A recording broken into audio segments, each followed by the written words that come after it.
Et à ce moment-là, on l'a présentée en bas et elle sera reprise dans le 83, dans le 13 et dans le 84 aussi. Cette pétition, elle est exclusivement réservée aux administrés des députés respectifs. Ce qui veut dire que finalement, à l'arrivée, ça sert plus de vote populaire que de pétition. Ouais. Et à ce moment-là, quand on aura la légitimité du nombre, on sera à même de se présenter devant nos députés pour leur dire, regardez, les administrés, c'est les mêmes administrés qui vous ont confié ce mandat, qui vous demandent aujourd'hui de partir. C'est-à-dire à partir du moment où il y aurait un nombre équivalent ou supérieur à celui qui les a élus, nombre de votants directs, quoi. Exactement, avec une légitimité imparable qui est la majorité. Là, si je prends le cas pour ma députée, Madame Bagari, si elle représente 61 000 personnes, si on arrive à 30 000 signatures, voilà, c'est carrément indiscutable son départ. Mais c'est vrai qu'à partir du moment qu'on est à 16 000 signatures, c'est ce qui est à peu près le nombre de gens, d'administrés qui lui ont confié ce mandat. Si on a à peu près le même nombre de signatures, c'est déjà légitime pour lui dire, regardez, il y a autant de monde qui vous ont confié ce mandat, qui vous demande aujourd'hui de le rendre. Voilà. Vous avez déjà discuté avec elle de cette question-là, par exemple? Elle a des arguments aussi pour réfuter ça, ou elle répond à cette interpellation quand on lui pose la question? Alors Madame Bagari, non. Madame Bagari, je l'ai rencontrée pas dans le cadre du grand débat, qu'on a utilisé comme une tribune finalement. Je l'ai rencontrée sur le rond-point d'Aimé, c'était pas la discussion. Par contre, pour Madame Fontaine de Mézel, je lui ai exposé. Elle était quand même pas ravie qu'on lui présente une pétition pareille. Pour Madame Boyer, on m'a demandé de faire le même exercice. Dans le 05. Dans le 05, voilà, pour la première circonscription du 05. Mes collègues du Gilets jaunes de Gap m'ont demandé de faire le même exercice. C'est pareil, mais ils n'ont pas de réponse à cela. Il ne peut pas y avoir de réponse à cela. Non, mais parce qu'ils pourraient dire, bah, nous on a notre légitimité, nous on fait du boulot, vous vous rendez pas compte du boulot qu'on fait. Parce que c'est vrai que si on regarde quand même des fois le boulot que font les députés, il y a une partie très délicate dans le sens où il y a des votes de loi qui se font de la main gauche, qui se font vite fait, bien fait comme ça, mais il y en a pour lesquels des fois ils font du boulot. Je pense par exemple Bagari sur la santé, c'est aussi son métier, donc on voit que ça lui tient à cœur. Et puis il y a tous ces petits trucs dans la vie quotidienne où les gens viennent les voir pour leur dire j'ai un problème de voisinage, mon fils n'a pas de boulot et tout ça. C'est pas non plus toujours les caricatures auxquelles on pense et auxquelles ils correspondent parfois aussi. Si, moi je pense que oui quand même, parce que de toute façon le boulot du député c'est voter les lois en représentant ses administrés et c'est celui-là. Après même s'il participe à des commissions,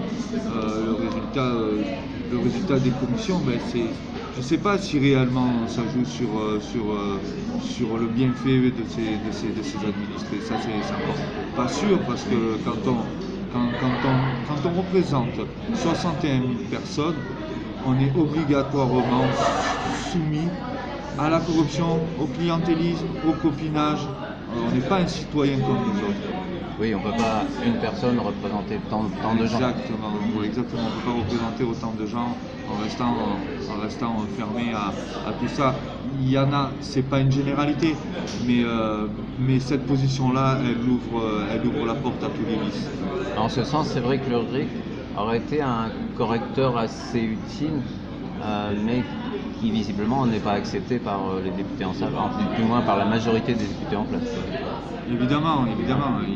Quel député accepterait d'être révocable? J'en vois que très peu à l'Assemblée nationale qui dirait oui, moi j'accepte d'être révocable parce que de toute façon, je sais que je suis légitime et je travaille pour mes administrés. Mais ils sont très très peu dans l'Assemblée nationale. Et quand on voit la majorité actuelle, on sent très bien que de toute façon c'est une caste et elle tient à museler le reste de la protestation. Parce que voilà, et le RIC en est l'exemple même. Et évidemment que le RIC doit être dans la Constitution. Évidemment qu'il doit permettre d'intervenir dans le jeu politique. Mais il n'est pas une finalité. La finalité serait de prendre le vote et non plus l'élection. C'est-à-dire que un député, sa voix ne représenterait plus qu'une seule personne, la sienne, et non plus ses administrés.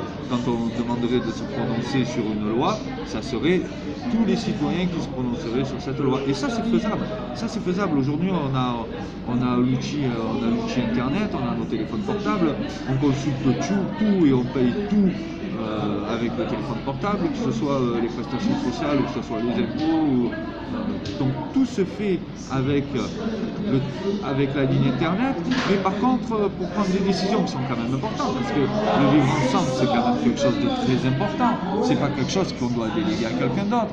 Quand je mange avec des amis, j'invite des amis à manger chez moi, je leur dis pas venez manger chez moi et puis je m'en vais, je laisse quelqu'un d'autre à ma place. Ouais. C'est pas concevable. Le vivre ensemble, penser les lois et démonter celles qu'il faudra démonter, parce qu'il y en a quand même quelques-unes qui rentrent même plus dans le cadre des droits de l'homme. On dirait qu'elles sont juste là pour s'absoudre des droits de l'homme. Ça, c'est aux citoyens à en prendre la décision et à le réfléchir. C'est comme ça qu'on améliorera une société adulte. Et à l'assumer aussi, parce que ça exige une grande disponibilité de s'informer, de se rendre disponible justement pour participer à ce processus. Parce que, en fait, les abus aussi des élus dont on parle, ils se reposent aussi sur le fait qu'on se repose sur eux souvent. Évidemment. Donc se responsabiliser. Et d'ailleurs, ne serait-ce pas un grand changement que le vote ne soit plus le vote des lois, hein. Donc je ne parle pas de l'élection, mais je parle bien du vote, pas de l'élection, pas de quelqu'un qu'on va élire pour que lui il vote les lois de notre place, mais qu'on parle bien du vote direct du citoyen sur la loi, que ce vote-là ne soit plus anonyme, mais qu'il soit complètement assumé. Ça serait un grand changement. Et peut-être dernière question, c'est l'association Les Abeilles Citoyennes que vous lancez, et donc qui est basée sur le Val du Durance, là, sur le château Citeron. Voilà, alors ça c'est l'association Les Abeilles Citoyennes. Alors son but, il est très simple, cette association a pour objet de permettre au plus grand nombre de personnes à penser et réfléchir par une citoyenneté, le vivre ensemble. C'est exactement ça. Ça va être un cadre légitime qui va pouvoir nous permettre de propager cette idée que de toute façon c'est les citoyens qui doivent prendre le vote. Quand une proposition de loi est faite par une minorité à l'Assemblée nationale, ce n'est pas une majorité partisane à la rejeter, mais c'est à tous les citoyens de dire s'ils en veulent ou s'ils en veulent pas. Et on en a l'exemple avec le RIC. Là, le RIC, il a été proposé par le PCF et les Insoumis. Bon, ça aurait été le Rassemblement national, c'était la même chose. C'est quelque chose dont une majorité de nos concitoyens voulaient, ça a été rejeté. Et c'est la dernière preuve que de toute façon le citoyen il n'a rien à dire dans ce jeu politique.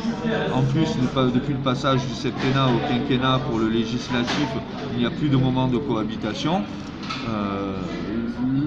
Les citoyens votent un président sur l'émotion parce qu'on baigne quand même aussi depuis le début de la révolution industrielle dans une propagande, dans une manipulation des masses qui vous pousse à penser avec votre émotion et non pas avec votre raison.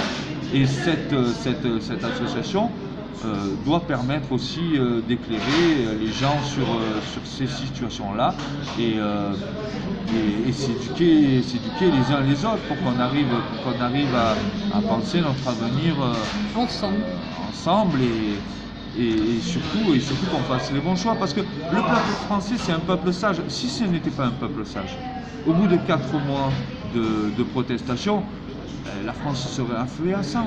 Si aujourd'hui la France n'est pas à feu et à sang, c'est parce que le peuple français c'est quand même un peuple sage.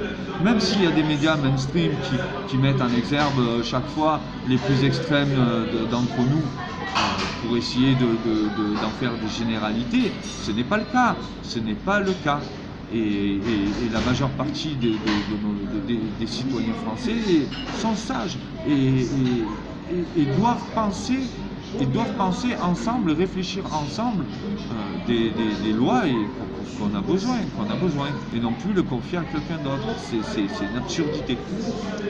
Merci Laurent, et bon butinage alors. Merci.